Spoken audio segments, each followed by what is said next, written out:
नमस्ते बच्चों, कैसे हैं आप? बच्चों, आज हम बात करेंगे हिंदी साहित्य के सम्राट मुंशी प्रेमचंद जी की अमर कहानी बड़े भाई साहब की। ये कहानी सिर्फ दो भाइयों की नहीं, बल्कि हम सबके बचपन और पढ़ाई की जद्दोजहद की दास्तां है।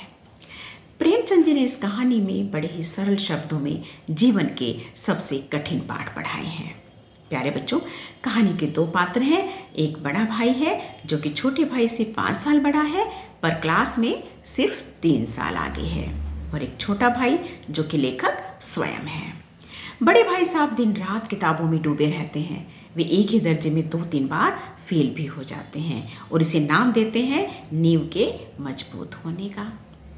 वही छोटा भाई है, खेलकूद का शौकीन है, पतंग उड़ाना उसे पसंद है, और जब वह परीक्षा देता है तो अव्वल आता है। बड़ा भाई छोटे भाई को अक्सर डांटते हुए कहता है, अंग्रेजी पढ़ना कोई हंसी खेल नहीं है, दांतों पसीना आ जाता है। लेकिन जब छोटा भाई पास हो जाता है और बड़े भाई साहब फेल हो जाते हैं, तो छोटे भाई के मन में थोड़ा अहंकार आ जाता है। उसे लगता है कि बिना पढ़े भी पास हुआ जा सकता है। प्यारे बच्चों, कहानी का असली मोड़ तब आता है जब बड़े भाई साहब उसे समझाते हैं कि तुम चाहे मेरी क्लास में ही क्यों ना आ जाओ, लेकिन मेरा बड़प्पन और मेरा अनुभव तुम कभी मुझसे छीन नहीं सकते। इस कहानी के माध्यम से प्रेमचंद जी ने तत्कालीन शिक्षा व्यवस्था पर कटाक्ष किया है। उन्होंने बताया है कि कैसे हमारी पढ़ाई रटंत विद्या पर आधारित है। तब बच्चों को रटना पड़ता था कि हेनरी 8वें के समय पर क्या हुआ था, ज्योमेट्री के कठिन प्रमेय क्या हैं। समझ से ज़्यादा अंकों का महत्व था। अगर बात आज की करें तो आज हम डिजिटल युग में हैं, लेकिन दबाव कम नहीं हुआ। आज भी छात्र रैंक और कॉम्पिटिटिव एग्जाम्स के चक्कर में अपना बचपन और व्यवहारिक ज्ञान खो रहे हैं। लेखक का मानना है कि जो शिक्षा हमें जीवन की चुनौतियों के लिए तैयार न करे, वह व्यर्थ है।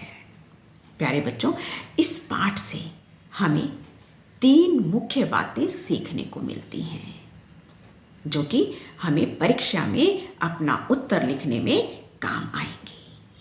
पहली, अनुभव की शक्ति। किताबी ज्ञान से बड़ी जिंदगी की समझ होती है। अम्मा और दादा भले ही स्कूल नहीं गए हों, लेकिन उनके पास दुनिया को देखने का जो नज़रिया है, वह हमें किसी डिग्री से नहीं मिल सकता।